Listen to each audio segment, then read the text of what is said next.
Esa botella barata es suficiente para ti, murmuró mi hija cuando entregué mi regalo. El whisky terminó en manos de su suegro, y todo se descontroló. Hoy, yo voy a contarte algo que nunca pensé que contaría.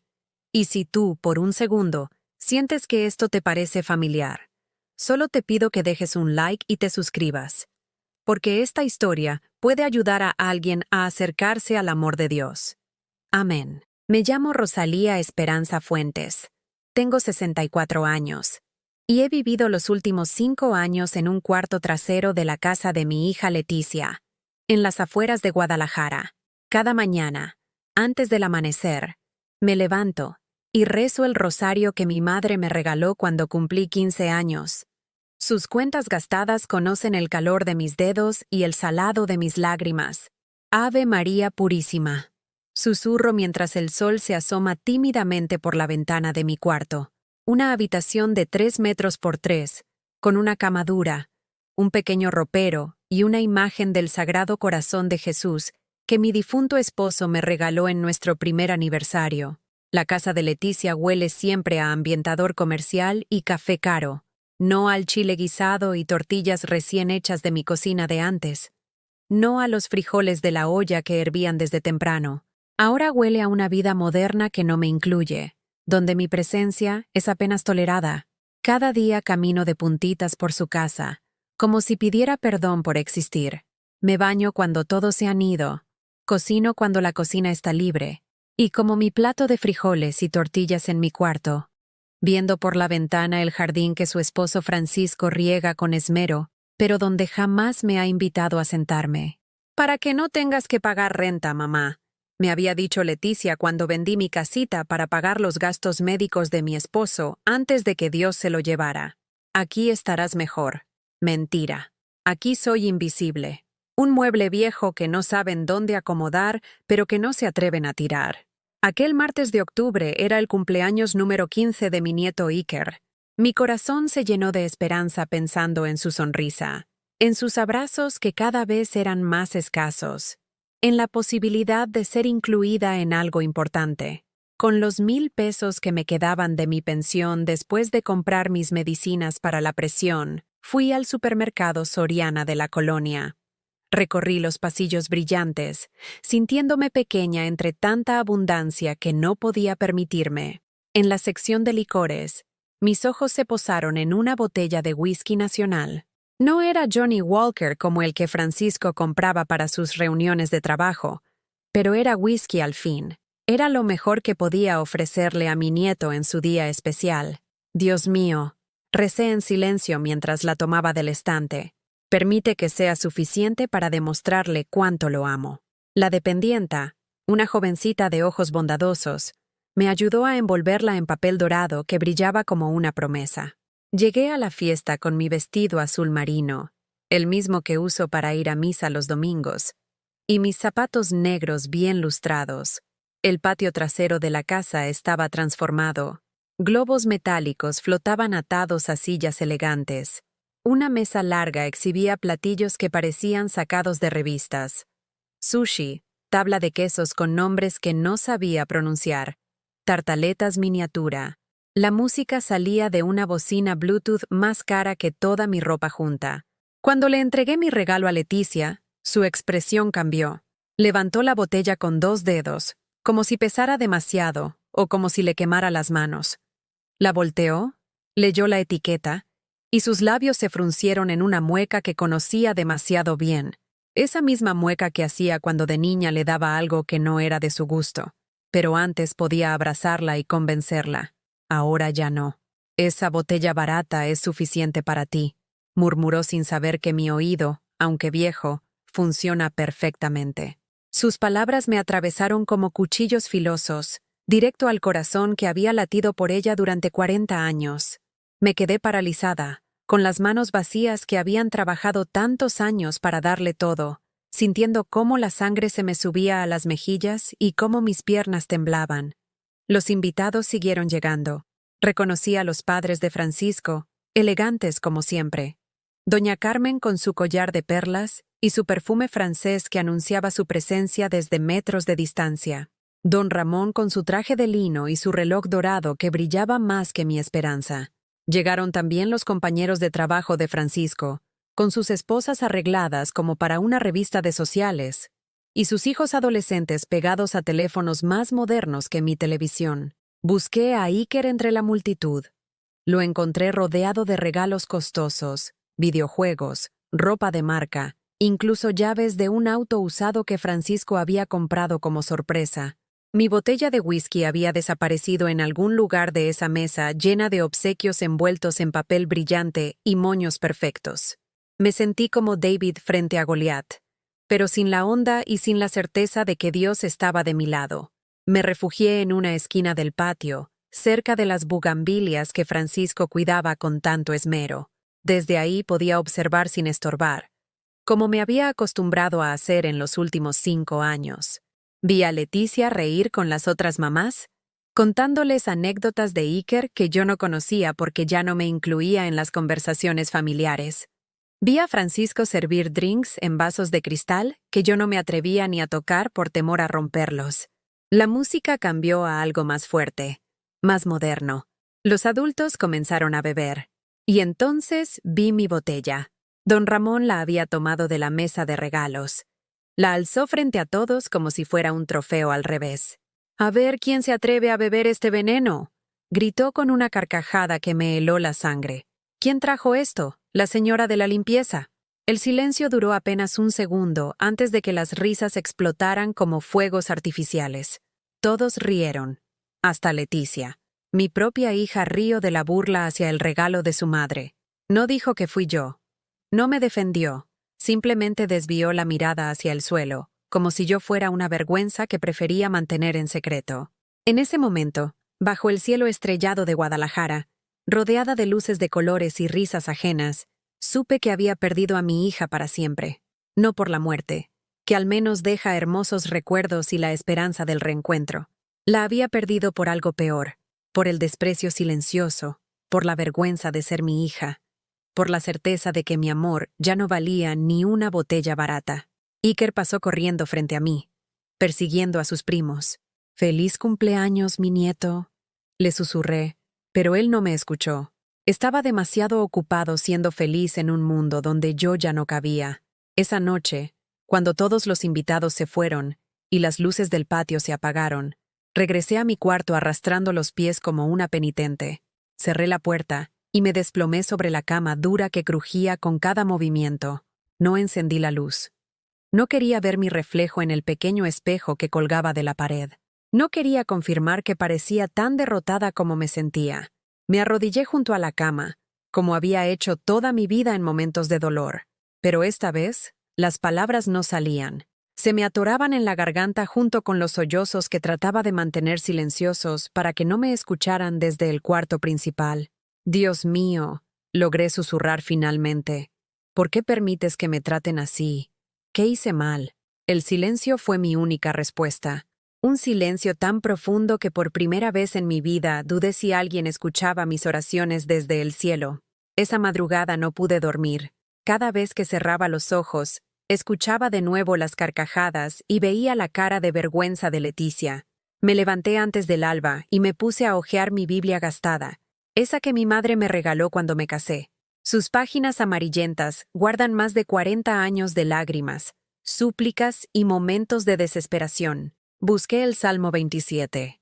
«Aunque mi padre y mi madre me abandonen, el Señor me recogerá».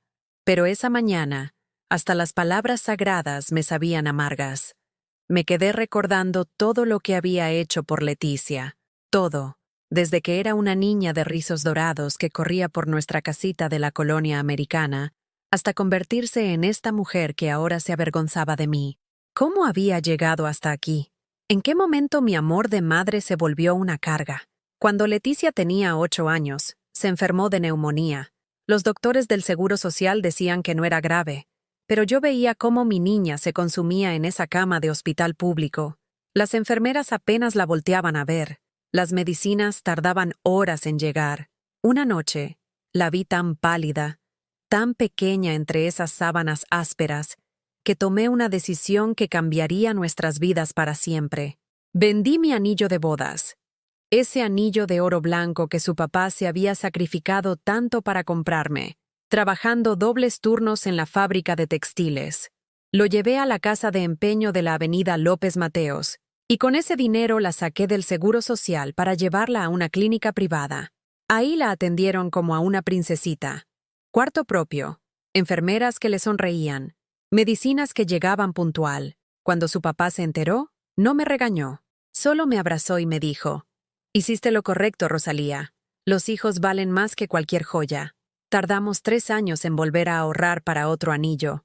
Uno más sencillo, pero que llevé con el mismo orgullo porque representaba nuestro sacrificio por ella. Leticia se curó completamente. Pero jamás le conté de dónde salió el dinero para su salvación. Pensé que era mejor así, que los padres cargan en silencio con estas responsabilidades. Ahora me pregunto si fue un error. Si hubiera sabido el precio de su salud, tal vez me valoraría diferente. Cuando cumplió 15 años, quiso una fiesta grande.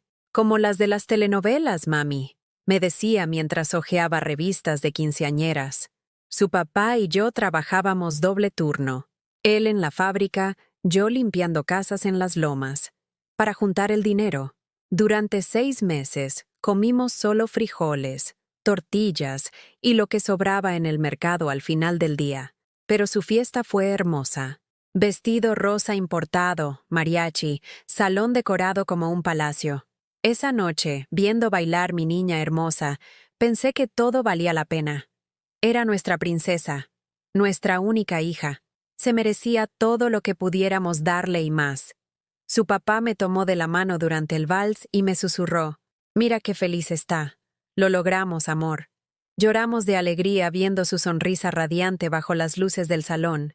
Años después, cuando se enamoró de Francisco, un ingeniero recién egresado del Tecnológico de Monterrey, yo me sentí la mamá más orgullosa del mundo. Mi hija había pescado a un buen hombre, educado, con futuro, pero la familia de él venía de otro mundo. Doña Carmen había estudiado en escuelas privadas, hablaba inglés, viajaba cada año a Europa. Don Ramón tenía empresas, propiedades, inversiones. La primera vez que vinieron a conocer nuestra casa, me puse mi mejor vestido y preparé mole desde las 5 de la mañana. Limpié cada rincón hasta que brillara. Compré flores para todos los floreros. Quería que vieran que aunque no teníamos dinero, teníamos dignidad y amor. Doña Carmen llegó con tacones altos que sonaban como martillazos en nuestro piso de mosaico. Miró todo con una sonrisa forzada que no llegaba a sus ojos. ¡Qué acogedor!, dijo cuando le enseñé la sala con nuestros muebles de palel. Probó mi mole apenas una cucharadita y lo empujó con tortilla, como si quisiera quitarse el sabor rápido. Esa noche, después de que se fueron, escuché a Leticia hablando por teléfono con Francisco. «Ya sabes cómo es mi mamá, muy sencilla, muy tradicional, pero tiene buen corazón».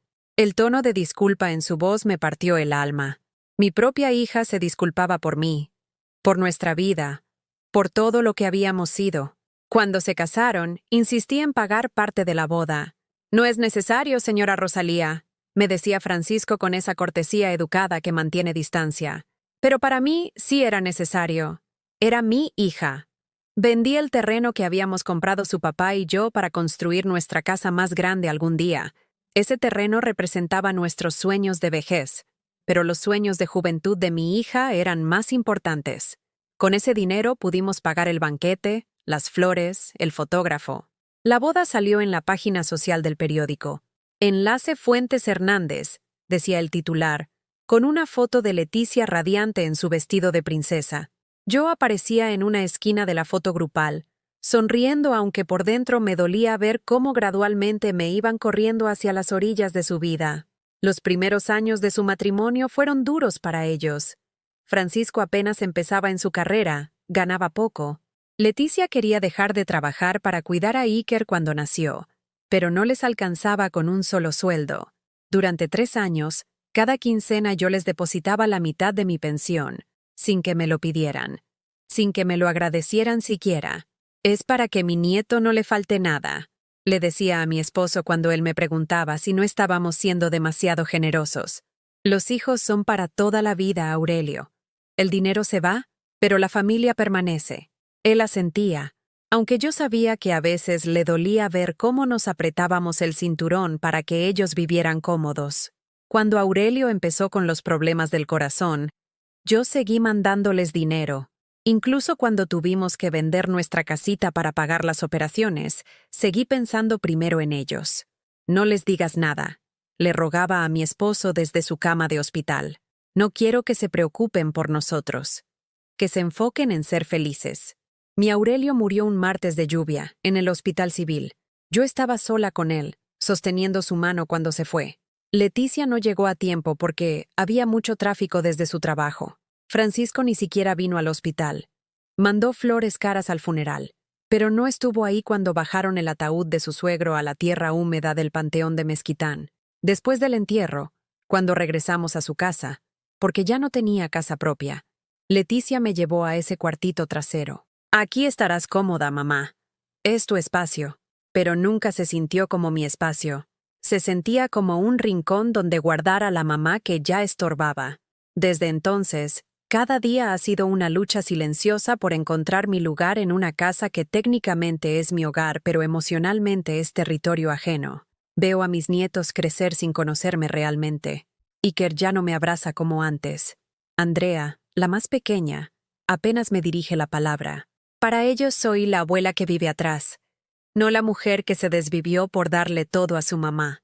Algunas noches, cuando la casa está en silencio y solo se escucha el ronroneo del refrigerador caro que Francisco compró, me arrodillo junto a mi cama y rezo el rosario completo. Le hablo a la Virgen de Guadalupe como si fuera mi comadre. Le cuento mis dolores como si fuera mi hermana. «Virgencita», le susurro a la imagen que cuelga sobre mi cama. ¿Por qué duele tanto amar? ¿Por qué mis sacrificios se convirtieron en resentimientos? ¿En qué momento perdí a mi hija? Pero ella me mira con esos ojos compasivos y no me responde. O tal vez sí me responde, pero yo estoy demasiado dolida para escuchar. Esta madrugada, después de la humillación de la fiesta, le pregunté a Dios si Él también me había olvidado. Si todos mis años de ir a misa, de rezar, de ser buena cristiana, de alguna manera no habían sido suficientes para merecer un poco de respeto de mi propia familia. El silencio de Dios me dolió más que todas las risas de ayer juntas. Los días después de la fiesta se volvieron un infierno silencioso. Leticia pasaba frente a mi cuarto como si fuera una pared invisible. Por las mañanas, cuando salía arreglada para su trabajo en la firma de contadores, sus tacones repiqueteaban sobre el piso de mármol con un ritmo que parecía decir: «Estorba, estorba, estorba». Ni siquiera volteaba hacia mi puerta cuando pasaba. Era como si hubiera decidido que yo simplemente no existía. Francisco fue más sutil en su desprecio, pero no menos doloroso. Cuando yo estaba en la cocina preparando mis frijoles de la olla, él llegaba, tomaba lo que necesitaba del refrigerador y se iba sin dirigirme una palabra. Si yo decía «buenos días», él respondía con un gruñido cortés pero frío. Si yo preguntaba por su día, me daba respuestas de una sola palabra mientras revisaba su teléfono. Para él, yo era parte del inventario de la casa, algo que estaba ahí pero que no merecía atención real. Lo que más me dolía eran mis nietos. Iker, que antes corría a abrazarme cuando llegaba de la escuela, ahora subía directo a su cuarto con sus audífonos puestos. Cuando intentaba preguntarle cómo le había ido en las clases, me daba respuestas mecánicas sin levantar la vista de su teléfono. «Bien, abuela». «Sí, abuela». «No sé, abuela». Como si hablar conmigo fuera una obligación fastidiosa que tenía que cumplir antes de escaparse a su mundo digital. Andrea, mi nieta de 12 años, era aún más cruel en su indiferencia. Había heredado la belleza de su madre, pero también su capacidad para hacer sentir invisible a la gente. Cuando yo le ofrecía ayuda con su tarea, me decía: «No, gracias. Mi mamá me va a ayudar cuando llegue del trabajo». Cuando le preguntaba si quería que le preparara una quesadilla como hacía antes, me respondía: «Ya comí en casa de mi amiga». Siempre tenía una excusa perfecta para no necesitarme. Un martes por la tarde, mientras barría las hojas del pequeño patio trasero, el único espacio donde Francisco me permitía ayudar con algo, escuché una conversación que me congeló la sangre. Leticia hablaba por teléfono con su comadre Susana. Esa mujer elegante que siempre me había tratado como si fuera la sirvienta de la casa. Es que ya no sé qué hacer con ella, Susana, decía Leticia mientras paseaba por la sala, sin saber que yo podía escucharla perfectamente desde donde estaba. Cada día está más rara. Ayer la encontré hablando sola en su cuarto, rezando en voz alta como loca. Los niños se están dando cuenta y les da pena con sus amigos. Mi escoba se detuvo en el aire. ¿Loca por rezar? ¿Era una locura hablarle a Dios cuando nadie más me hablaba? Fíjate que el otro día vino una amiga de Andrea a hacer tarea, continuó Leticia, y la niña me preguntó quién era la señora que vive atrás. Imagínate la vergüenza. Mi propia hija no sabía cómo explicar que era su abuela. Las lágrimas empezaron a quemarme los ojos, pero seguí barriendo, fingiendo que no estaba escuchando mi propia crucifixión. Francisco dice que deberíamos buscarle un asilo de ancianos decente. Algo bonito, donde esté con gente de su edad.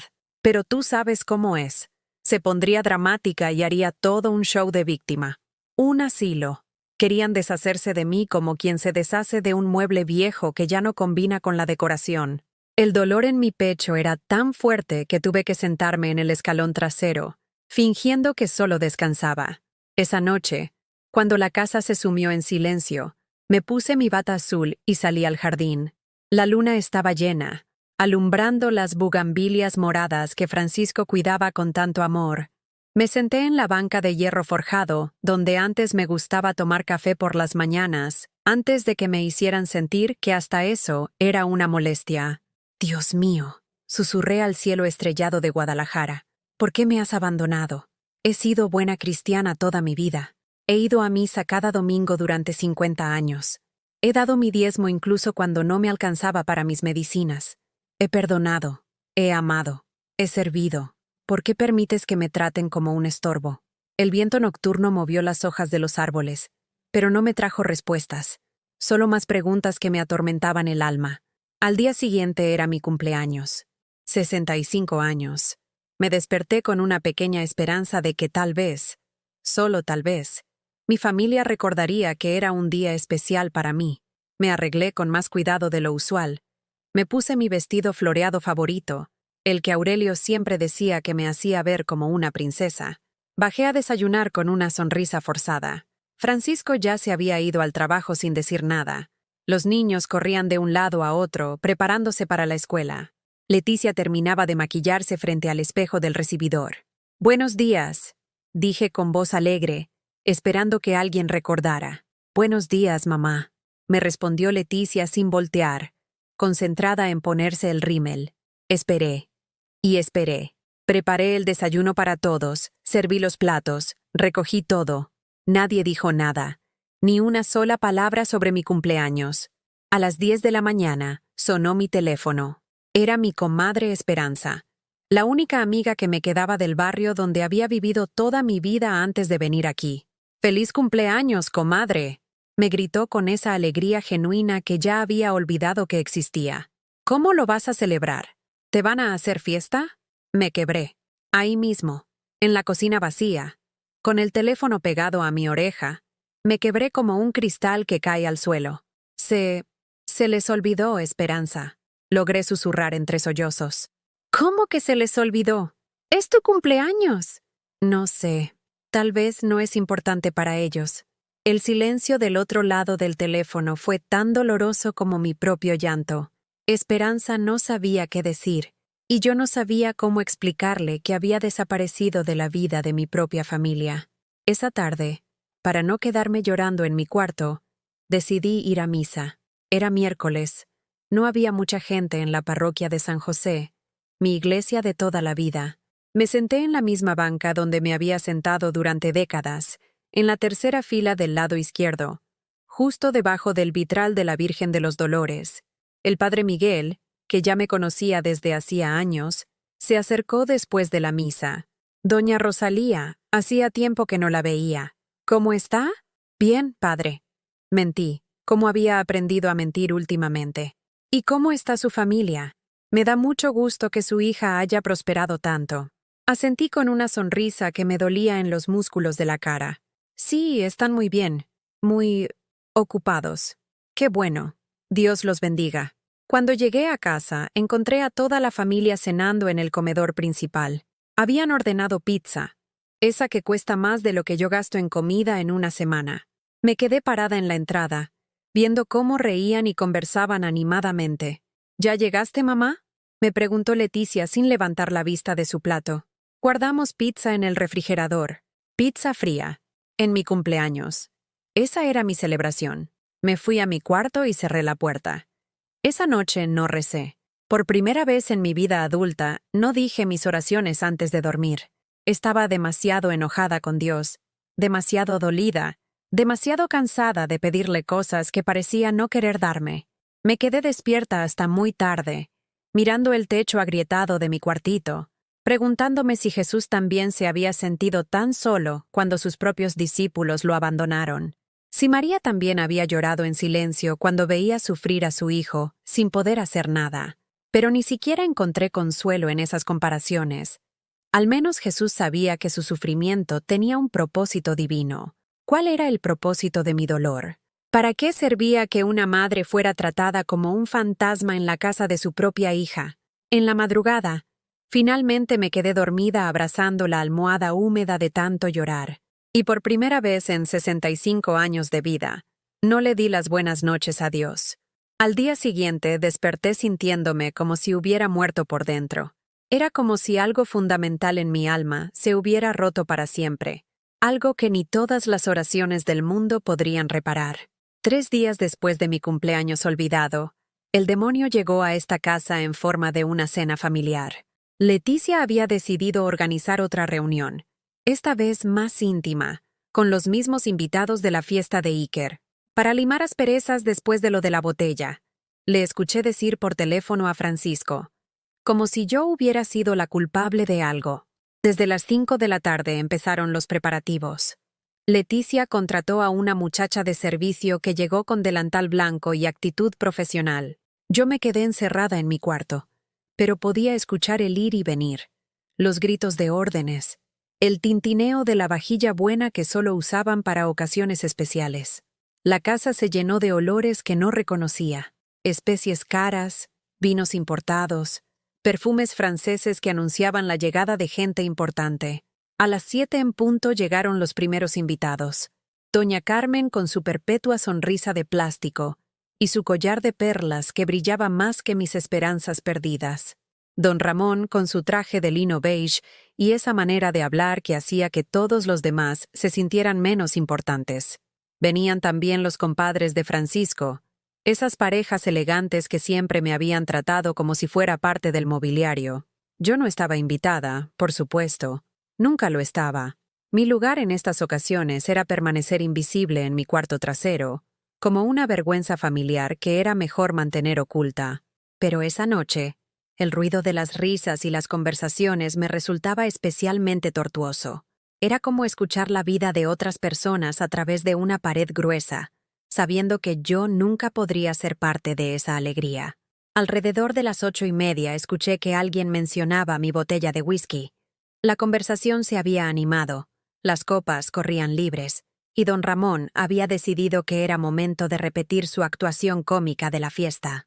«Oigan, todavía tengo esa botella misteriosa», gritó con esa voz ronca que solo tienen los hombres acostumbrados a ser el centro de atención. «¿Se acuerdan? La del veneno». Las risas explotaron como fuegos artificiales. Desde mi cuarto podía imaginar perfectamente la escena. Don Ramón levantando mi botella como un trofeo de guerra, todos riéndose de la ocurrencia. Mi hija sonriendo avergonzada, pero sin decir nada para defenderme. «Vamos a brindar con ella», propuso alguien. «A ver si es tan mala como parece». «Don Ramón, no se vaya a envenenar», gritó una de las señoras, y otra ola de carcajadas sacudió la casa. Lo que siguió fue una escalada de bromas cada vez más crueles.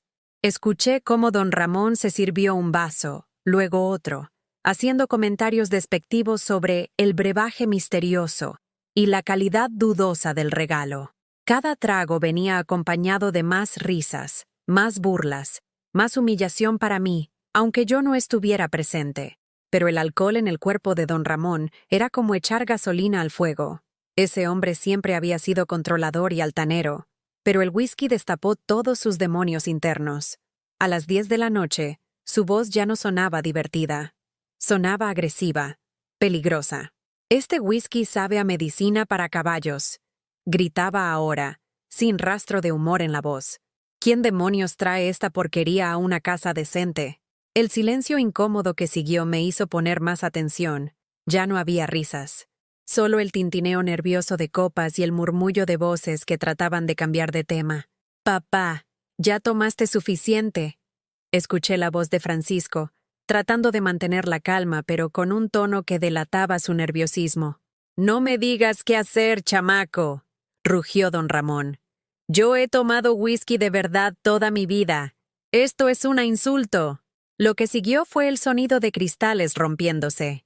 Don Ramón había tirado algo, probablemente la botella vacía o una copa. Los gritos de doña Carmen llenaron la casa. «Ramón, contrólate. Estás haciendo un ridículo». Pero él ya no estaba en control de nada. El alcohol había desatado toda la rabia acumulada de un hombre acostumbrado a tener poder sobre todo y todos. Empezó a gritar barbaridades sobre la familia, sobre Francisco, sobre Leticia, sobre la clase de gente que permitía que porquerías baratas llegaran a su mesa. «Tu esposa no sabe poner límites», le gritó a Francisco. «Por eso pasan estas cosas. Por eso esta casa se está volviendo un circo». Escuché pasos corriendo, sillas arrastrándose, voces de pánico. Don Ramón había perdido completamente el control. Estaba gritando como un loco, diciendo cosas horribles que jamás se atrevería a decir sobrio. «¿Y dónde está la vieja que trajo esta mierda?», vociferó. «Que salga y se haga responsable de lo que causó». Mi corazón se detuvo. Estaba culpándome a mí, que estaba encerrada en mi cuarto, sin molestar a nadie, sin siquiera existir para ellos. Pero de alguna manera, su borrachera y su falta de control eran mi culpa. Escuché que empujaba muebles, que gritaba obscenidades, que su propia esposa lloraba de vergüenza. Los invitados empezaron a irse apresuradamente, inventando excusas para escapar del espectáculo. Las despedidas fueron rápidas, incómodas, llenas de promesas falsas de «hablamos pronto», que nadie tenía intención de cumplir. Cuando finalmente se hizo silencio en la casa, yo creí que todo había terminado. Pero me equivoqué. Lo peor estaba por venir. La puerta de mi cuarto se abrió de golpe. Leticia entró como un huracán, con la cara roja de humillación y los ojos brillando de furia. Detrás de ella venía Francisco, más pálido que un muerto, con la corbata aflojada y el cabello desordenado. «¿Ves lo que causaste?», me gritó Leticia sin preámbulos. «¿Ves el ridículo que acabamos de hacer?». Me quedé sentada en mi cama, con la Biblia abierta en el regazo, sin entender por qué me estaba gritando. «Yo no hice nada, hija», logré susurrar. «Estuve aquí todo el tiempo». «Exacto. Tu botella de porquería borrachó al papá de Francisco y armó un escándalo horrible. Los vecinos hasta salieron a ver qué pasaba». Francisco asintió con la cabeza, como apoyando cada palabra de su esposa. «Fue una humillación total, doña Rosalía. Mis socios estaban ahí, gente importante de mi trabajo. ¿Cómo cree que nos vemos ahora?». Traté de explicar que yo no tenía la culpa de que don Ramón no supiera controlar el alcohol, que él había elegido beber hasta perder el juicio, que no podían culparme por las decisiones de un hombre adulto. Pero mis palabras se perdían en sus gritos. «Siempre es lo mismo contigo», continuó Leticia, paseando por mi pequeño cuarto como una fiera enjaulada. «Siempre causas problemas sin darte cuenta. Eres un imán para los desastres». «Mira, mamá», intervino Francisco con esa voz condescendiente que usaba cuando quería sonar razonable. «Tal vez es hora de que consideremos otras opciones para ti. Hay lugares muy bonitos donde estarías mejor cuidada, con gente de tu edad. Un asilo». Ahí estaba de nuevo esa palabra terrible. Mi propio yerno me estaba echando de la casa con la elegancia de un político, envolviendo la crueldad en palabras suaves y sonrisas falsas. «Esta casa se está volviendo muy complicada», siguió Francisco. «Los niños están creciendo, necesitan su espacio. Tú necesitas atención especializada que nosotros no podemos darte». Leticia asintió vigorosamente. «Es por tu bien, mamá. Y por el bien de todos». Esta situación ya no es sostenible. Me quedé viendo a mi hija, buscando en sus ojos algún rastro del amor que creí haber sembrado durante 40 años. Pero solo encontré irritación, vergüenza y el deseo desesperado de deshacerse de mí. ¿Y si no quiero irme? Pregunté con una voz que no reconocí como mía. No es tu decisión, respondió Francisco con frialdad. Esta es nuestra casa. Nosotros decidimos quién vive aquí. Shh. Esa noche, después de que salieron de mi cuarto dando un portazo, me quedé temblando como una hoja en el viento. Por primera vez en mi vida, sentí miedo real, miedo de ser abandonada en un lugar lleno de extraños, miedo de morir sola, sin el calor de mi familia, sin nadie que recordara quién había sido antes de convertirme en un problema que resolver. Me arrodillé junto a mi cama y traté de rezar, pero las palabras no venían, solo lágrimas. Lágrimas de humillación, de abandono, de una desesperación tan profunda que me costaba respirar. Virgencita, logré susurrar finalmente, si me vas a abandonar también, hazlo rápido. No tengo fuerzas para seguir fingiendo que todo está bien. Esa madrugada no dormí ni un minuto. Me quedé sentada en el borde de mi cama, viendo cómo la luna se ocultaba, y el sol empezaba a asomarse por la ventana de mi cuartito. Por primera vez en 65 años de vida, algo dentro de mí había cambiado. Era como si hubiera tocado fondo tan profundo que ya no tenía más abajo a dónde caer. A las 6 de la mañana, cuando escuché que Francisco se levantaba para bañarse, tomé una decisión que jamás pensé que tomaría. Me vestí con mi vestido azul marino, el de los domingos, me peiné con cuidado frente al espejo rajado de mi cómoda, y salí de mi cuarto con pasos firmes. Francisco estaba en la cocina, tomando su café caro mientras revisaba el periódico en su tablet. Levantó la vista cuando me acerqué, con esa expresión de fastidio que había perfeccionado en los últimos años. «Buenos días, Francisco», le dije con una voz que sonaba extrañamente tranquila. «Buenos días, doña Rosalía», murmuró sin levantar la vista del aparato. «Necesito hablar contigo. Si es sobre anoche, ya todo está dicho. Leticia y yo hemos tomado una decisión». «No», le dije, y esa palabra salió con una fuerza que me sorprendió hasta a mí misma. «No has tomado ninguna decisión sobre mí, porque yo también tengo voz en esto». Francisco me miró con sorpresa. Probablemente era la primera vez en 5 años que me había escuchado contradecirlo. «Mira, doña Rosalía, entiendo que esto es difícil para usted, pero...» «No», repetí, interrumpiéndolo por primera vez en mi vida. «No entiendes nada. Pero yo sí voy a entender algo muy claro. Esta es la última vez que permito que me culpen por los demonios de tu papá». Su cara cambió de color. Francisco no estaba acostumbrado a que nadie, mucho menos la suegra problemática, le hablara de esa manera. «No le permito que me hable así», me dijo con esa voz autoritaria que usaba con sus empleados. «Y yo no te permito que me trates como un mueble viejo en mi casa», le respondí, sintiendo como cada palabra me daba más fuerza. «Esta no es su casa», me replicó, levantándose de la mesa. «Esta casa está a mi nombre, con mi dinero, y aquí se hace lo que yo decida». «Tienes razón», le dije con una calma que parecía venir de algún lugar muy profundo dentro de mí. «Esta no es mi casa. Por eso me voy». Francisco se quedó con la boca abierta. Leticia, que había estado escuchando desde el pasillo, apareció en la cocina con su bata de seda y cara de sorpresa. «¿Cómo que te vas?», preguntó con esa voz aguda que usaba cuando las cosas no salían como ella planeaba. «Me voy», repetí, mirándola directamente a los ojos. «Me voy porque ya entendí que aquí soy un estorbo. Me voy porque ya me cansé de vivir pidiendo perdón por existir. Me voy porque Dios no me puso en este mundo para ser humillada por mis propios hijos». «¿A dónde vas a ir?», me preguntó Francisco con una mezcla de incredulidad y pánico. «Usted no tiene dinero, no tiene casa, no tiene nada». «Tengo mi dignidad», le respondí, «y tengo mi fe. Eso es más de lo que ustedes tienen». Leticia empezó con su actuación dramática de siempre. Se le llenaron los ojos de lágrimas de cocodrilo y puso esa voz de niña herida que usaba para manipular desde pequeña. «Ay, mamá, no seas dramática. Nadie te está corriendo. Solo estábamos hablando de opciones que podrían ser mejores para ti. ¿Mejores para mí o mejores para ustedes? Le pregunté sin quitarle la mirada de encima. Para todos, intervino Francisco. Para toda la familia. Yo ya no soy parte de esta familia, declaré con una certeza que me sorprendió. Eso me lo han dejado muy claro. Me di la vuelta y caminé hacia mi cuarto. Detrás de mí escuché a Leticia llorando y a Francisco murmurando cosas sobre crisis de los viejos y senilidad. Pero por primera vez en años, sus palabras no me lastimaron. Era como si hubiera desarrollado una armadura invisible.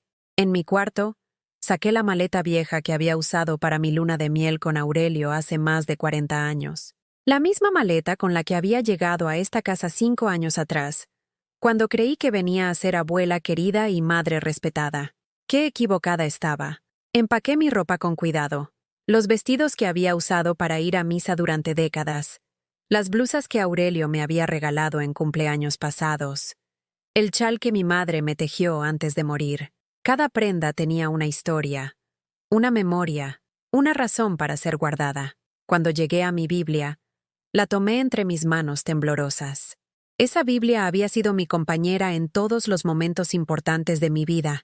En ella había buscado consuelo cuando nació Leticia, cuando se enfermó de niña, cuando se casó, cuando nacieron mis nietos, cuando murió Aurelio. Sus páginas amarillentas conocían cada una de mis lágrimas. Señor, susurré mientras la guardaba en el fondo de la maleta. No sé a dónde voy, pero sé que contigo a mi lado no puedo perderme. Tú fuiste quien me dio fuerzas para decir basta. Tú serás quien me guíe hacia donde necesito estar. A las 10 de la mañana, cuando los niños se habían ido a la escuela y Leticia se había encerrado en su cuarto a llorar el drama de su mamá, llamé un taxi. El chofer, un señor mayor con cara bondadosa, me ayudó a bajar mi maleta. ¿A dónde la llevo, señora?, me preguntó con respeto. A la casa de las hermanitas de los pobres, le dije. ¿Conoce ese lugar? Sí, señora. Allá por la colonia Santa Tere. ¿Está segura? Completamente segura. Mientras el taxi avanzaba por las calles de Guadalajara, sentí algo que no había sentido en años. Paz. No alegría, porque mi corazón todavía dolía. No felicidad, porque acababa de abandonar a mis nietos. Pero sí una paz profunda, como cuando terminas de cargar algo muy pesado, y finalmente puedes dejar la carga en el suelo. La casa de las hermanitas de los pobres era un edificio sencillo pero limpio, rodeado de jardines bien cuidados donde ancianas como yo caminaban despacio o se sentaban en bancas de madera a tomar el sol. La madre superiora, una mujer pequeña pero de presencia fuerte, me recibió con una sonrisa genuina. ¿En qué podemos ayudarla, señora?, me preguntó con una voz que sonaba a hogar. Necesito un lugar donde vivir, le dije sin rodeos. Un lugar donde pueda ser útil, donde pueda rezar en paz, donde no sea una carga para nadie. La hermana María del Carmen, así se llamaba, me invitó a pasar a su oficina. Era un cuarto pequeño pero acogedor, con un crucifijo en la pared y el aroma a flores frescas que alguien había puesto en un florero. ¿Viene sola?, me preguntó mientras preparaba té. Vengo sola, confirmé. Mi familia ya no me necesita. Pero usted sí se necesita a sí misma, me dijo con una sabiduría que me llegó hasta el alma. Y Dios la necesita para algo. Nadie llega aquí por casualidad. Esa tarde, después de los trámites y las preguntas de rutina, me asignaron un cuarto pequeño pero luminoso en el segundo piso. Tenía una cama individual con sábanas blancas recién lavadas, un pequeño ropero, una silla junto a la ventana, y lo más importante, una imagen del Sagrado Corazón de Jesús en la pared. Cuando quedé sola en mi nuevo cuarto, me arrodillé junto a la cama por primera vez en una semana. Gracias, Señor. Susurré con lágrimas que ya no eran de dolor, sino de alivio. Gracias por darme fuerzas para alejarme de quien me lastimaba. Gracias por este nuevo refugio. Gracias por recordarme que valgo más que las migajas de amor que me estaban dando. Esa noche dormí 8 horas seguidas por primera vez en meses, sin despertarme cada 2 horas preguntándome si estaba molestando a alguien con mis movimientos en la cama, sin sentir la tensión de saber que al día siguiente tendría que caminar de puntitas por una casa donde mi presencia era apenas tolerada. Desperté con el sonido de las campanas llamando a misa de las 6 de la mañana. Me vestí con tranquilidad, sin prisa, sin miedo de que alguien me reclamara por usar el baño demasiado tiempo o por hacer ruido en la cocina. En la capilla de la casa había otras mujeres como yo, mujeres que habían llegado aquí por diferentes razones, pero con el mismo dolor de sentirse olvidadas por el mundo. Durante la misa, cuando el padre Joaquín habló sobre el valor que cada persona tiene a los ojos de Dios, sentí que esas palabras estaban dirigidas especialmente a mí. Ustedes no están aquí porque sobraron en algún lugar, dijo el sacerdote viendo directamente hacia donde estábamos sentadas. Están aquí porque Dios tiene un plan específico para cada una. El rechazo del mundo no es el juicio final sobre su valor. Por primera vez en meses, sonreí durante una misa. Sonreí porque empezaba a entender que tal vez mi historia no había terminado con la humillación de esa botella de whisky. Tal vez apenas estaba comenzando. Llevaba 3 semanas viviendo en la casa de las hermanitas, cuando recibí la llamada que sabía que llegaría tarde o temprano. Era un miércoles por la tarde, y yo estaba en el jardín ayudando a la hermana Guadalupe a plantar rosas, cuando una de las novicias me avisó que tenía una llamada urgente. «Mamá, por favor, necesitamos hablar». Era la voz de Leticia, pero sonaba diferente. Ya no tenía esa arrogancia que había desarrollado en los últimos años. Sonaba asustada. «Estoy bien. Gracias por preguntar». Le respondí con una calma que me sorprendió a mí misma. «Mamá, no seas así. Sabes que estamos preocupados por ti. Los niños preguntan por su abuela todos los días». Mentira. En 3 semanas, ni Iker ni Andrea habían tratado de contactarme. Ni una sola vez. «¿Qué necesitas, Leticia?» «Necesito que vengas a la casa. Mañana a las 7 de la noche. Toda la familia va a estar aquí. Francisco, los niños, mis suegros. Todos queremos hablar contigo. Mis suegros». Ahí estaba la clave de todo. Don Ramón y doña Carmen también estarían presentes. Esto no era una reconciliación familiar. Esto era una emboscada. «No creo que sea buena idea», le dije. «Mamá, por favor. Te necesitamos. La familia te necesita. Hemos estado pensando mucho sobre lo que pasó». La súplica en su voz era nueva. Durante 5 años había escuchado irritación, fastidio, vergüenza. Pero nunca súplica. «Está bien», acepté finalmente. «Pero con una condición. Quiero que esté presente el padre Joaquín». «¿El padre? ¿Para qué?» «Porque si van a estar todos ustedes, yo también quiero tener a alguien de mi lado. Alguien que me conozca realmente». Hubo un silencio largo del otro lado de la línea. «Está bien, mamá. Como tú quieras». Esa noche no pude dormir. Había recuperado mi paz en las últimas semanas. Había encontrado mi lugar entre las hermanas y las otras residentes. Había vuelto a sentirme útil ayudando en la cocina y cuidando el jardín. ¿Por qué arriesgar esa tranquilidad regresando a enfrentar a la familia que me había lastimado tanto? Pero algo en mi corazón me decía que era necesario.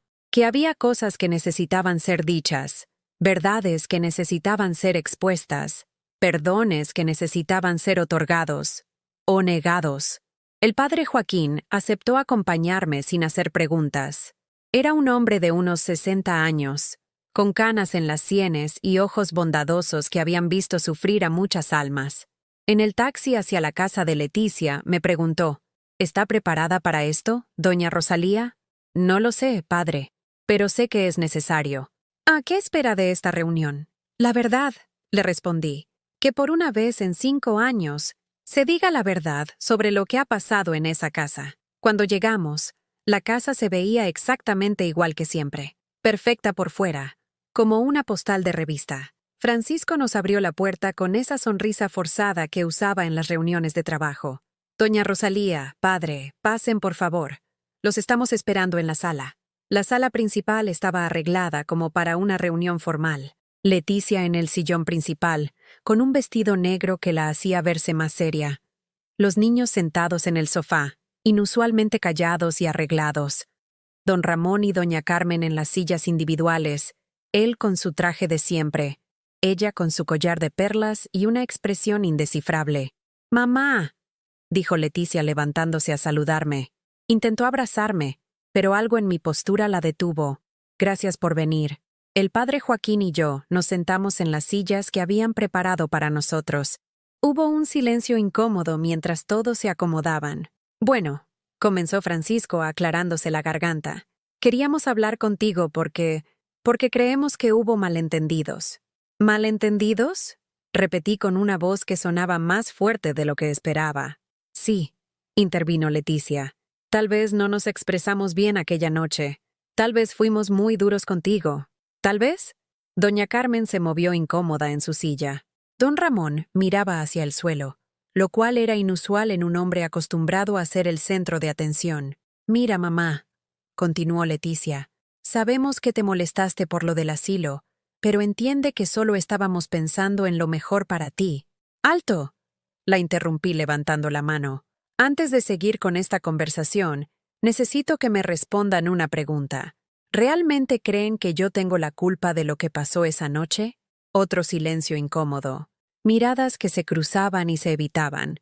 Bueno, empezó Francisco. Tal vez la botella no era la más apropiada para... La botella, los interrumpí. Era lo mejor que podía permitirme con mi pensión. Era comprada con amor para mi nieto. Y lo que pasó después no fue culpa de la botella, sino de un hombre que no sabe controlarse cuando bebe. Don Ramón levantó la cabeza bruscamente. ¿Me está culpando a mí? Le estoy diciendo la verdad. Le respondí mirándolo directamente a los ojos. Usted bebió hasta perder el control. Usted gritó cosas horribles. Usted rompió cosas en esta casa. Usted hizo el ridículo frente a los invitados. No mi botella. No yo. Usted. La cara de don Ramón se puso roja. No estaba acostumbrado a que nadie, mucho menos una mujer de clase inferior, le hablara de esa manera. ¿Quién se cree que es para hablarme así? Soy la mujer que ustedes humillaron durante 5 años. Le respondí sin inmutarme. Soy la madre que sacrificó todo por su hija y que fue tratada como un estorbo. Soy la abuela que fue escondida como una vergüenza familiar. Mamá, por favor, empezó Leticia. No, la corté. Ahora me toca hablar a mí. Durante 5 años he guardado silencio. He aguantado desprecios, humillaciones, indiferencia. He vivido en un cuarto trasero como si fuera la sirvienta. He comido sola. He llorado sola. He rezado sola pidiendo a Dios que me diera fuerzas para soportar el rechazo de mi propia familia. Las lágrimas empezaron a brotar de los ojos de Leticia, pero esta vez no me conmovieron. Cuando vendí mi casa para pagar las medicinas de tu papá, continué, lo hice porque creí que la familia se ayuda en los momentos difíciles. Cuando vine a vivir aquí, creí que iba a ser parte de esta familia. Pero lo único que conseguí fue convertirme en una carga que ustedes no sabían cómo quitar de encima. No es cierto, mamá, sollozó Leticia. Nosotros te queremos. ¿Me quieren? Pregunté con una risa amarga. ¿Es así como quieren? ¿Olvidando mi cumpleaños? ¿Evitando mirarme cuando pasan frente a mi cuarto? ¿Planeando meterme en un asilo para no tener que lidiar conmigo? Francisco intentó intervenir. Doña Rosalía, nosotros nunca dijimos... Yo los escuché. Lo corté. Los escuché planear cómo deshacerse de mí. Los escuché hablar de mí como si fuera un problema que resolver. Don Ramón se levantó de su silla con cara de indignación. No voy a permitir que me falten al respeto en esta casa. ¡Siéntese!, le grité con una fuerza que salió de lo más profundo de mi alma. Durante 5 años usted y su esposa me han faltado al respeto. Me han tratado como si fuera invisible. Como si fuera menos que ustedes porque no tengo dinero. Doña Carmen se puso pálida. Don Ramón se quedó parado, pero ya no con la misma arrogancia. Ustedes, continué mirando a Leticia y Francisco, permitieron que me trataran así. Ustedes se avergonzaron de mí frente a sus amigos importantes. Ustedes me convirtieron en un secreto sucio que era mejor mantener escondido. Iker, mi nieto, empezó a llorar silenciosamente. Andrea miraba hacia el suelo. «Pero ¿saben qué?», dije levantándome de mi silla. «Yo ya no necesito su aprobación. Ya no necesito sus migajas de amor. Ya no necesito vivir pidiendo perdón por existir». El padre Joaquín me puso una mano en el hombro, en señal de apoyo. «Los perdono», declaré con una voz que resonó por toda la sala. «Los perdono porque Jesús me enseñó que el perdón libera más al que perdona que al que es perdonado. Los perdono. Pero no voy a permitir que me lastimen nunca más». «¿Qué quiere decir?», preguntó Francisco. Quiere decir que he encontrado mi lugar en el mundo. Un lugar donde soy valorada, respetada, querida. Un lugar donde puedo servir a Dios y ser útil. Un lugar donde no soy una carga. Pero eres nuestra familia, susurró Leticia. La familia se construye con amor, respeto y cuidado mutuo. Le respondí. No solo con sangre. Durante 5 años ustedes me demostraron que yo no era parte de su familia. Solo era un problema heredado que no sabían cómo resolver. Tomé mi bolsa y me dirigí hacia la puerta. El padre Joaquín me siguió. Que Dios los bendiga. Dije desde la entrada. Que les dé la paz que yo he encontrado lejos de ustedes. Y salí de esa casa por última vez, sintiendo que un peso enorme se había quitado de mis hombros para siempre. Después de esa confrontación final, algo milagroso empezó a suceder en mi vida. Era como si Dios hubiera estado esperando que yo me defendiera para poder mostrarme todo lo que tenía preparado para mí. Como si hubiera estado esperando que yo dijera, basta, para poder decirme, ahora sí, hija mía, vamos a empezar de verdad. La primera señal llegó apenas 2 días después de mi regreso a la casa de las hermanitas. La hermana María del Carmen me llamó a su oficina con una sonrisa misteriosa. Doña Rosalía, me dijo mientras servía té de manzanilla en esas tazas de porcelana blanca que siempre me tranquilizaban. Tengo una propuesta que hacerle. Me senté frente a su escritorio, curiosa, pero sin expectativas. Los últimos meses me habían enseñado a no esperar demasiado de la vida. Resulta que nuestra hermana encargada de la cocina, la hermana Esperanza, se va a retirar el próximo mes. Necesitamos a alguien que conozca de cocina tradicional mexicana, alguien que pueda enseñar a las novicias jóvenes y que pueda coordinar las comidas para las 80 residentes que tenemos aquí. Mi corazón empezó a latir más fuerte. ¿Me está ofreciendo trabajo, madre? Le estoy ofreciendo un propósito. Me corrigió con esa sabiduría que solo tienen las mujeres que han dedicado su vida a servir a Dios. Le estoy ofreciendo la oportunidad de usar todos esos años de experiencia cocinando con amor para alimentar a mujeres que, como usted, necesitan sentir que alguien las cuida. Esa misma tarde empecé mi nueva vida como coordinadora de cocina. Y Dios mío, cómo se sintió bien volver a ser útil, volver a ser necesaria, volver a ser valorada por lo que sabía hacer. Las novicias jóvenes me recibieron con una reverencia que me sorprendió. Para ellas, yo no era la suegra problemática o la vieja que estorba. Era la maestra Rosalía, la mujer que conocía los secretos de la cocina mexicana tradicional, que sabía hacer mole desde cero y que podía preparar comida para 80 personas con la misma calidad que si fuera para 8. Maestra, me preguntó la hermana Concepción, una jovencita de apenas 20 años que había llegado de Michoacán. ¿Cómo hace para que los frijoles le queden tan suaves sin que se deshagan? Es cuestión de paciencia, mijita. Le respondí mientras le mostraba cómo revolver la olla sin romper los granos. Los frijoles, como las personas, necesitan tiempo y cariño para suavizarse. No se puede apurar el proceso.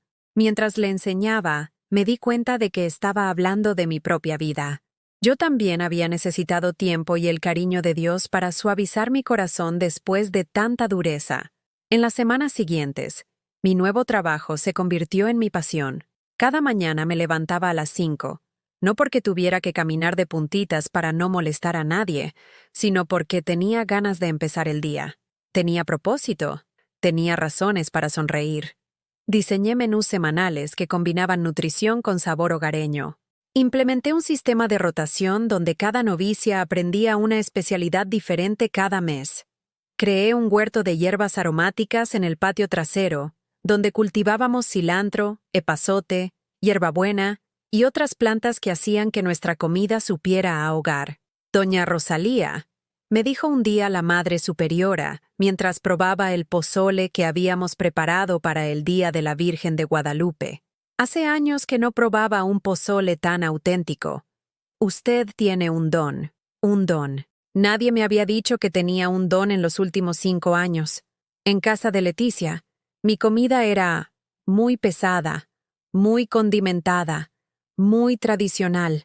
Aquí era un don. Pero la transformación más grande no estaba en mi trabajo, sino en mi corazón.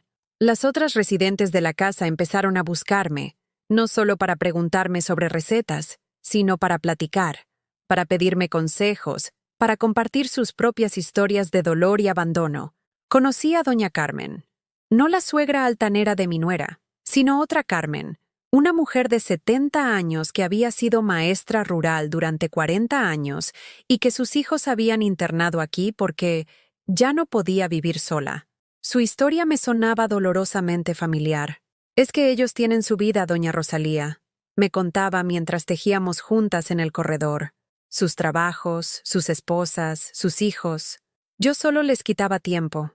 No, Carmen, le respondía con la seguridad que había encontrado en mi propio proceso. Usted no les quitaba tiempo. Ellos le quitaron a usted el derecho a sentirse amada en su propia familia. Poco a poco, me convertí en una especie de consejera informal para las mujeres que llegaban destrozadas, como había llegado yo. Les contaba mi historia, les hablaba de cómo había recuperado mi dignidad, les enseñaba que el amor propio no era egoísmo, sino supervivencia espiritual. Mire, señora, le dije a doña Esperanza, una mujer que lloraba todas las noches porque sus hijas nunca la visitaban. Dios no nos puso en este mundo para mendigar amor. Nos puso aquí para dar amor, sí, pero también para recibirlo. Y cuando la gente que debería amarnos nos maltrata, Dios nos da la fortaleza para buscar amor en otros lugares. Un miércoles por la tarde, mientras preparaba agua de Jamaica para la merienda, recibí una visita inesperada. Era doña Eulalia, una señora elegante de unos 50 años, que venía acompañada del padre Joaquín. Doña Rosalía, me dijo el padre con una sonrisa. Quiero presentarle a doña Eulalia Mendoza. Es coordinadora del programa Abuelas con Propósito de la Arquidiócesis. Doña Eulalia me extendió la mano con una calidez genuina. Mucho gusto, doña Rosalía. El padre Joaquín me ha contado sobre usted y sobre el trabajo maravilloso que está haciendo aquí. Gracias, pero no es nada del otro mundo, respondí con modestia. Al contrario, me dijo doña Eulalia. Lo que usted está haciendo es exactamente lo que necesitamos en nuestro programa. Estamos buscando mujeres mayores que puedan enseñar oficios tradicionales a jóvenes en situación vulnerable. Mujeres que entiendan lo que es levantarse después de caer. Me explicó que el programa Abuelas con Propósito conectaba a mujeres mayores con experiencia en oficios tradicionales, con jóvenes madres solteras, muchachas que habían abandonado la escuela, y mujeres que necesitaban aprender habilidades para sostenerse económicamente. ¿Le interesaría dar clases de cocina tradicional 2 veces por semana en nuestro centro comunitario? Me preguntó. Por primera vez en décadas, alguien me estaba pidiendo que compartiera mis conocimientos con el mundo, que fuera maestra, que fuera importante para gente que no me conocía, pero que podía beneficiarse de lo que yo sabía. Me encantaría, respondí sin dudar. Mi primera clase fue un martes por la mañana en un salón lleno de mujeres jóvenes que me miraban con respeto y expectativa. Había madres solteras de 20 años, señoras de 30 que habían perdido a sus esposos, muchachas de 18 que querían aprender un oficio. Buenos días, les dije con una seguridad que no sabía que tenía. Me llamo Rosalía Fuentes, y durante los próximos meses vamos a aprender juntas a cocinar no solo para alimentar el cuerpo, sino para alimentar el alma. Les enseñé a hacer tortillas desde cero, a preparar salsas que despertaran los sentidos, a cocinar guisos que llenaran la casa de aromas de hogar. Pero más que recetas, les enseñé que cocinar es un acto de amor, hacia otros y hacia una misma. Cuando ustedes preparen comida con amor, les decía mientras les mostraba cómo amasar la masa para tamales, están creando momentos de felicidad. Están diciendo, te importas lo suficiente como para que yo invierta tiempo en nutrirte. Una de mis alumnas, Lupita, una muchacha de 24 años con 2 niños pequeños, me dijo un día después de clase, Maestra Rosalía, usted me ha enseñado más que cocina.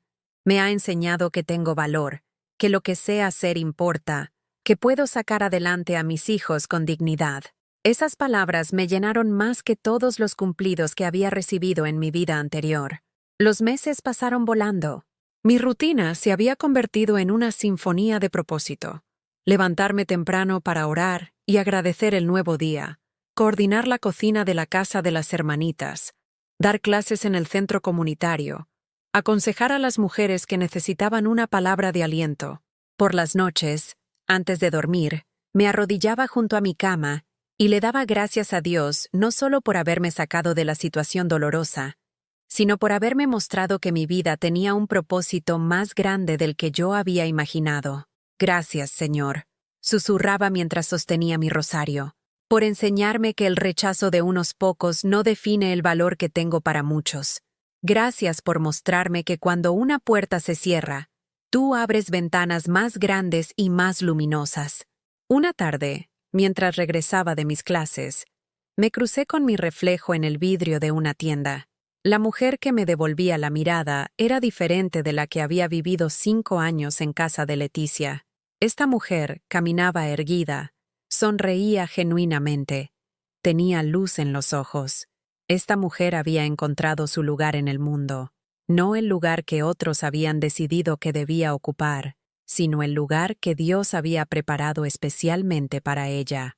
En ese momento entendí que a veces Dios permite que perdamos lo que creíamos que necesitábamos para darnos lo que realmente necesitábamos.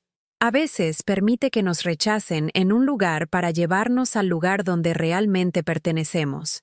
Han pasado 2 años desde que salí de casa de Leticia con una maleta vieja y el corazón roto. 2 años desde que tomé la decisión más difícil y más liberadora de mi vida. Mientras escribo estas líneas, sentada en el jardín de la casa de las hermanitas, viendo cómo el sol de octubre pinta de dorado las bugambilias que yo misma planté, siento una paz que jamás creí posible.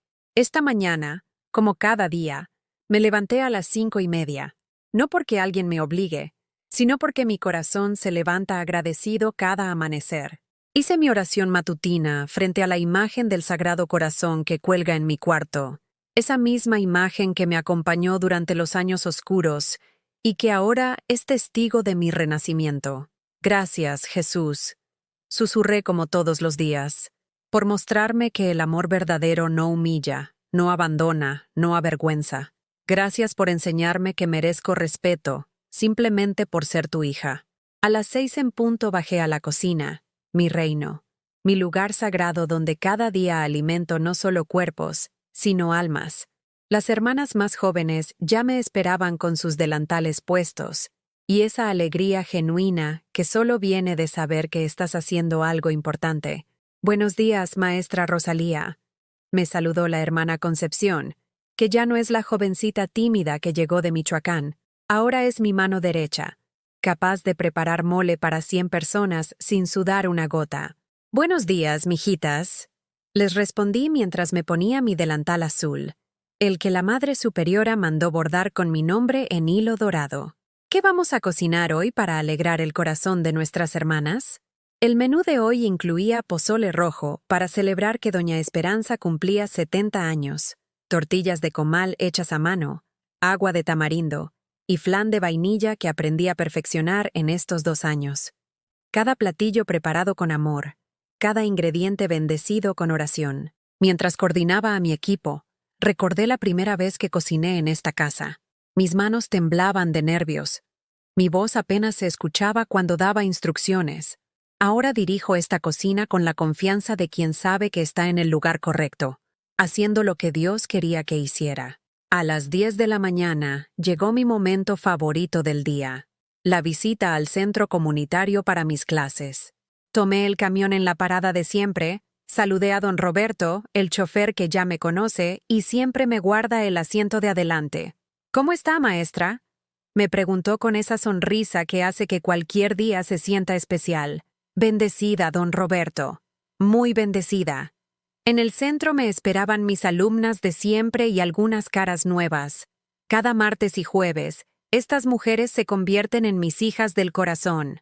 Jovencitas que han pasado por divorcios difíciles, madres solteras que luchan por sacar adelante a sus hijos, señoras mayores que como yo tuvieron que reinventarse después de los 50. Maestra, me dijo Lupita mientras preparaba masa para empanadas, mi puesto en el mercado ya tiene fila todos los viernes. Los tamales que me enseñó a hacer se venden antes del mediodía. Estas son las victorias que verdaderamente importan. Ver cómo estas mujeres recuperan su autoestima, cómo descubren que tienen habilidades valiosas, cómo aprenden que pueden sostener a sus familias con dignidad usando sus propias manos. Durante la clase de hoy enseñé a hacer chiles en nogada, esa receta que mi abuela me enseñó cuando yo tenía la edad de estas muchachas. Mientras pelábamos nueces y preparábamos la nogada, les conté mi historia. No toda, pero lo suficiente para que entendieran que la mujer que estaba frente a ellas también había tocado fondo. Nunca crean que porque alguien las rechace, ustedes valen menos. Les dije mientras molíamos almendras. A veces Dios permite que nos saquen de lugares donde no nos valoraban para llevarnos a lugares donde brillemos. Al final de la clase, una muchacha nueva, de apenas 18 años, se acercó tímidamente. Maestra, ¿puedo hacerle una pregunta personal? Claro, mijita. ¿Usted extraña a su familia? La pregunta me llegó directo al corazón. No porque me doliera, sino porque me hizo reflexionar sobre algo en lo que ya no pensaba todos los días. Extraño a la familia que creí que tenía, le respondí con honestidad. Extraño a la hija que pensé que había criado. Pero no extraño el dolor, la humillación, el sentirme invisible en mi propia casa. ¿Y si ellos la buscaran? ¿Si le pidieran perdón? Mijita, le dije tomándole las manos. El perdón ya se los di hace mucho tiempo. Pero perdonar no significa regresar a una situación que me lastimaba. Significa estar en paz con lo que pasó y seguir adelante con amor. Cuando regresé a la casa de las hermanitas, encontré una sorpresa esperándome en la portería. La hermana portera me entregó un sobre con mi nombre escrito en una caligrafía que reconocí inmediatamente. Era la letra de Iker, mi nieto. Con manos temblorosas abrí la carta. Querida abuela Rosalía, sé que han pasado 2 años desde que te fuiste y que tal vez no quieras saber nada de nosotros. Pero tengo 17 años ahora y entiendo cosas que no entendía antes. Entiendo que te tratamos mal. Entiendo que mamá y papá estaban mal contigo. Entiendo que yo también fui parte del problema al ignorarte cuando vivías con nosotros. No te escribo para pedirte que regreses. Escribo para decirte que lamento mucho cómo te tratamos. Y para decirte que estoy orgulloso de ti por haber tenido el valor de irte cuando no te respetábamos. Vi tu foto en el periódico el mes pasado, cuando salió el artículo sobre tu programa de cocina para mujeres vulnerables. Te veías feliz, abuela. Más feliz de lo que te vi en todos los años que viviste con nosotros. Espero que algún día puedas perdonarme. No necesitas responder esta carta. Solo necesitaba que supieras que tu nieto mayor aprendió algo importante. Que el amor verdadero no humilla a las personas que queremos. Con todo mi cariño y respeto, Iker. Las lágrimas corrieron por mis mejillas, pero eran lágrimas de sanación, no de dolor. Mi nieto había crecido. Había desarrollado la capacidad de ver más allá de lo que sus padres le habían enseñado. Había aprendido a distinguir entre el amor verdadero y la tolerancia disfrazada. Esa noche, durante la oración comunitaria, pedí por mi familia, no para que me buscaran o me pidieran perdón, sino para que encontraran su propia paz. Pedí especialmente por Leticia, para que algún día entendiera que el amor de madre no se demuestra controlando o poseyendo, sino respetando y celebrando. Después de la oración, salí al jardín que tanto amo. Las rosas que planté el año pasado estaban floreciendo espectacularmente. Las hierbas aromáticas llenaban el aire nocturno con sus fragancias. Todo lo que había sembrado estaba dando fruto. Me senté en mi banca favorita, esa que está junto al Rosal de la Virgen, y miré hacia el cielo estrellado de Guadalajara. En ese momento tuve una revelación que me llenó de gratitud infinita. Yo había encontrado mi verdadera familia. Mi familia eran las hermanas que me respetaban y valoraban. Era doña Carmen, la maestra jubilada, que ahora era mi mejor amiga y confidente. Era cada una de mis alumnas que me llamaba maestra con genuino cariño. Era el padre Joaquín, que se había convertido en mi director espiritual. Era don Roberto, el chofer del camión, que siempre me guardaba el mejor asiento. Mi familia era toda esta red de personas que Dios había puesto en mi camino para demostrarme que el amor verdadero existe, que el respeto es posible que la dignidad no es un lujo, sino un derecho. Señor, susurré al cielo estrellado, gracias por enseñarme que a veces tenemos que perder la familia de sangre para encontrar la familia del corazón. Gracias por mostrarme que nunca es tarde para empezar de nuevo cuando se tiene fe. Una brisa suave movió las hojas de los árboles, como una caricia divina que confirmaba que estaba exactamente donde tenía que estar. Al día siguiente, decidí responder la carta de Iker, no para reabrir heridas, sino para sembrar semillas de esperanza. Querido Iker, tu carta me llenó el corazón de alegría, no porque me pidiera perdón, sino porque me demostró que has crecido hasta convertirte en un joven sabio y compasivo. Ya te perdoné hace mucho tiempo, mijito. A ti y a toda la familia. El perdón me dio la libertad de construir una vida nueva llena de propósito y alegría. No necesito que me busquen ni que me extrañen. Solo necesito que sepas que tu abuela está bien, está feliz, y está viviendo exactamente la vida que Dios quería para ella. Si algún día quieres visitarme, las puertas de la casa de las hermanitas siempre estarán abiertas. Pero si decides no hacerlo, también está bien, porque ahora sé que mi valor no depende de quien me busque o me olvide. Te amo, nietecito.